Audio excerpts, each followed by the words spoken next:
parce que l'idée c'était pas de faire un reportage sur eux, c'était justement de faire ressortir la poésie qu'il y a dans ces métiers de nuit.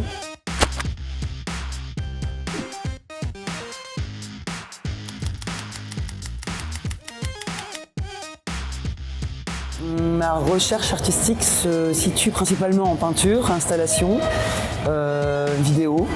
Tout dépend du sujet aussi que je veux traiter. En fait, ce qui m'intéresse, c'est ce qui se situe à la lisière, en fait, les choses on passe du temps à déchiffrer, où on fait appel à nos souvenirs personnels, où il y a une certaine douceur aussi dans l'image.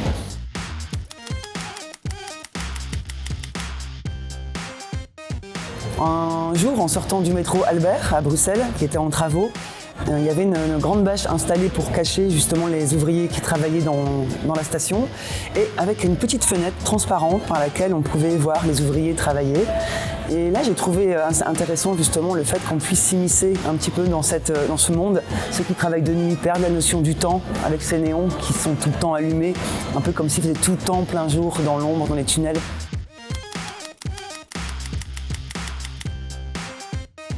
C'était pas de faire un reportage sur eux, c'était justement de faire ressortir la poésie qu'il y a dans ces métiers de nuit.